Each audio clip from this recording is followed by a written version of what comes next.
Hola, yo soy Reni Pacheco y esto es Neurovita. Y en estos tiempos de crisis y de confinamiento, quiero invitarte a aprovechar este periodo para aprender. Por eso quiero compartirte hoy una pildorita interesante que te puede servir para tus negocios, para el mercadeo y para conectar mejor con tus clientes. Cuando yo hablo de neuromarketing, en formaciones o en asesorías, muy a menudo pongo el foco en un elemento clave, el dolor, el dolor del cliente. Hoy quiero que hablemos de eso.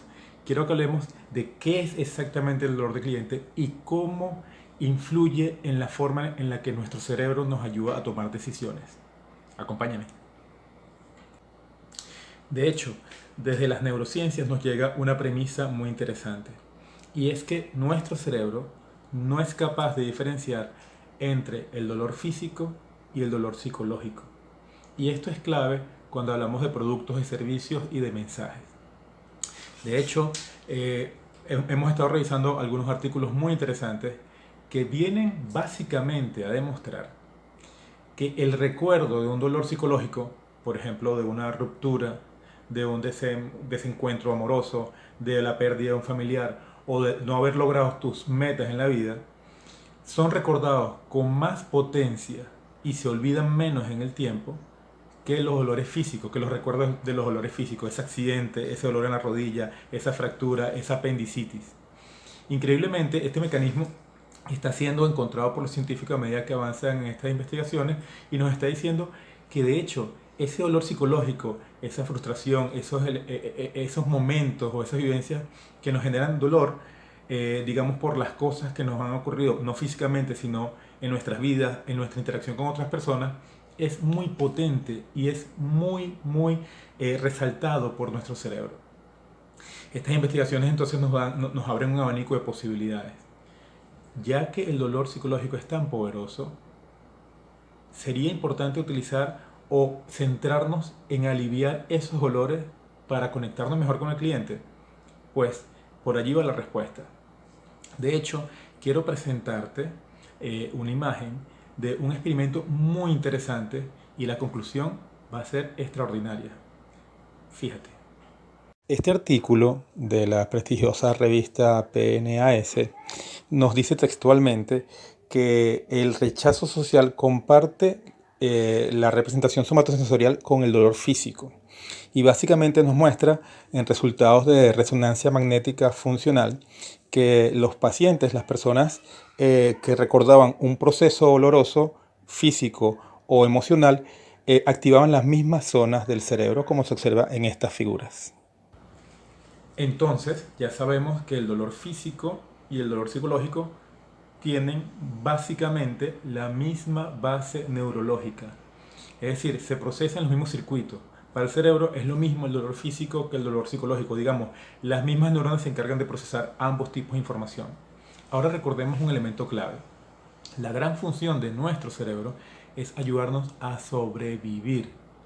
Y en la búsqueda de esa supervivencia, uno de los aspectos más importantes para el cerebro es alejarnos del dolor, de los peligros reales o aparentes en nuestro entorno, ya sean peligros físicos o peligros psicológicos. Por ejemplo, el aislamiento, por ejemplo, el ser rechazado por un grupo, por ejemplo, el no sentir que estás siendo protegido por tu tribu. Ya que esto es así, ahora imaginemos qué necesita nuestro cerebro para ayudarnos a sobrevivir. Pues justamente alejarnos del dolor. Si nuestro cerebro está enfocado constantemente en alejarnos del dolor, cada vez que enfocamos o que analizamos o que exploramos cuáles son los dolores profundos de nuestro cliente respecto a nuestro producto, es decir, qué alivios puede generar nuestro producto a nuestro cliente, qué cosas le frustra al cliente, qué cosas estamos solucionando en su vida que le causan incomodidad. Mientras más profundamente hagamos ese análisis, mejor pueden ser las estrategias para acercarnos a él. Porque su cerebro busca la supervivencia y busca alejarlo del dolor. Una vez que identifica que lo que tú le estás proponiendo lo aleja efectivamente del dolor, su cerebro presta atención, memoriza y motiva al organismo, a la persona, al individuo, a acercarse a esa propuesta. Y esa propuesta obviamente eres tú. En resumen, nuestra vida está llena de dolores o de percepción de ambientes dolorosos, ya sean físicos o ya sean psicológicos, y la función de nuestro cerebro es ayudarnos a alejarnos de esos dolores. Si tú identificas claramente cuáles son los dolores asociados a tu servicio o tu producto, si logras comprender cuáles son los dolores profundos de ese cliente a través del estudio basado en las neurociencias y en la psicología del consumidor, y diseñas tu propuesta y diseñas tu mensaje de manera de dejar establecido claramente que tú estás aliviando o que eres capaz de aliviar ese dolor para esa persona, pues la comunicación y el mensaje se hace más poderoso. Entonces esa es mi invitación. Mi invitación es a que te transformes en un aliviador de dolores. Y esto se puede lograr basándonos en un poco de la neurociencia, que es lo que te invito a conocer un poco más, de la psicología, por supuesto, de la psicología del consumidor y de muchas otras áreas que sumadas nos permiten conectarnos mejor con los clientes. Esta es una de las grandes cosas que tiene el neuromarketing para aportarnos también algunas de las estrategias de neuroventa, y de eso estamos constantemente hablando en Neurovita. Así que te invito a seguir en contacto y te invito, si te gustó este mensaje, a que nos regales un me gusta y compartas con las personas que creas que puede ser importante esta información. Un abrazo, nos vemos.